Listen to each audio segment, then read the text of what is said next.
Hi everyone, welcome back to my another mini vlog. আজকে তোমাদের সাথে একটা শেয়ার করব আমার মার্চের 4 তারিখ কাজ ছিল, সেই দিনটা কিভাবে আমি কাটিয়েছি। চলো তোমাদের সাথে শেয়ার করি। দিনটা প্রচণ্ড হেক্টিক হতে চলেছে, কারণ অলরেডি আমার 3টে সাজানো রয়েছে আর আমি চলে যাচ্ছি লোকেশানে। বৈদ্যবাটিতেই আমার লোকেশান ছিল। আজকের আমার মিষ্টি বাইট অস্মিতা, চলো শুনে নিই ওর থেকে। হাই অস্মিতা, তো বল আজকে তোর স্পেশাল ডেতে কীরকম লুক চাইছিস? যদিও আমরা ডিসকাস করেছি সবটাই, তবু একটু শর্টে বল যে কীরকম লুক চাইছিস। আমি নর্মালি তোকে বলেছিলাম যে একটু সাবেকি লুকস আমার দরকার, বাকি আপ টু ইউ, মানে তুই যেটা সাজাবি সেটাই আমার পছন্দ হবে। আমি বিশ্বাস আছে তোর উপরে। লিপসটা একটু জানতে চাই, লিপসটা কি কালার হবে? আমি রেডের উপরে চাইছি। ওকে ওকে, তো চলো এবার দেখা যাক যে মেকআপটা করার পর কীরকম লাগছে। এখন আমার গলার অবস্থা খুবই খারাপ, হয়তো তোমাদের শুনতে কীরকম লাগছে, তবু একটু অ্যাডজাস্ট করে নিও। তো তোমরা শুনে নিলে ও কী টাইপের মেকআপ আর কি চাইছে। ও আমাকে অনেক দিন আগে, মানে প্রায় 6-7 মাস আগে, হয়তো বা 1 বছর আগে আমাকে বুকিং করেছিল ওর বিগ ডের জন্যে। তো আমরা সব কিছু ডিসকাস করেই নিয়েছিলাম যে কীরকম কী ও সাজতে চাইছে। আর ওর একদম মিনিমাল সাজ, মানে নো মেকআপ লুক যদি কোনো কিছু হয়ে থাকে তাহলে সেটাইও চেয়েছিল অ্যাজ আ ব্রাইডালের দিনে। তোমরা একটা জিনিস লক্ষ্য করো, ও কিন্তু হাতে মেহেন্দিটাও পরেনি, কারণ এতটাই ও মিনিমাল চেয়েছিল। যেরকম আমরা সাবেকি টাইপের লাল মানে মার্কার দিয়ে করে থাকি, সেরকমই ও করেছিল। এতটাই মিনিমাল ওর কি চেয়েছিল, মানে একটু আগেকার দিনে যেরকম লুক হয় সেরকম চেয়েছিল। আর ওকে সবটা সাজানোর পর আমি আর ক্লিপ নিতে পারিনি।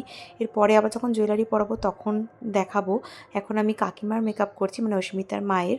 তার সাথে আমার আরেকটাও পার্টি মেকআপ ছিল ওর বৌদির, তো সেটাও দেখাবো। মাঝে মাঝে আমি মানে একটু একটু করে স্টার্ট করে দিয়েছিলাম, যেহেতু 3খানা লুক রয়েছে আমার করার। আর এখানে তারপর ওর জুয়েলারিগুলো চলে আসার পর ওকে পরাচ্ছিলাম। দেখো জুয়েলারিগুলো খুব মিনিমাল। এখানে একটা গন্ডগোল করেছিল, সেটা হচ্ছে যে ওড়নার থেকে সব কিছু পরানো হয়ে গেছিলো।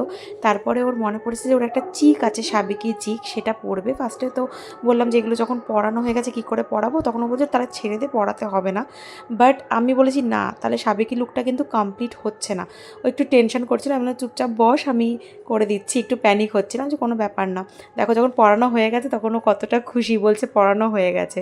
তো এইটা দিয়ে কিন্তু লুকটা পুরোপুরি কমপ্লিট লাগছিল। দেখো ওকে কলকাটাও কিন্তু আমি ডট কলকা করেছি।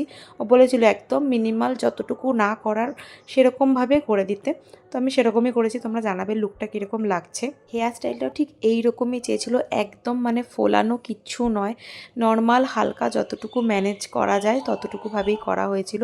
তোমরা জানিও লুকটা কীরকম লাগছে। আর আমার এরকম টাইপের সাজাতে ভীষণ ভালো লাগে, মানে বলতে পারো আমার যদি কোনো মনের পছন্দ মতো সিগনেচার লুক যদি কিছু হয়ে থাকে তাহলে অবশ্যই এইটাই। মানে একদম মিনিমাল মেকআপ, কোনো লেয়ারিং বেশি নয়, যাতে তোমার লুকটা দেখলে মনে হয় যে হ্যাঁ মানে খুব সুন্দর লাগছে, পুরো একদম মানে কভারেজ, ফুল কভারেজ। এই জিনিসটা আমার বেসিক্যালি পছন্দ না। আর টাচউড আমার ব্রাইডেরও কিন্তু এরকমই চয়েস, আমার খুব ভালো লাগে এই জিনিসগুলো। আর যে কোনো সমস্ত রকম মেকআপের জন্য কিন্তু বুকিং চলছে, স্ক্রিনে দেওয়া নাম্বারে তোমরা যোগাযোগ করতে পারো।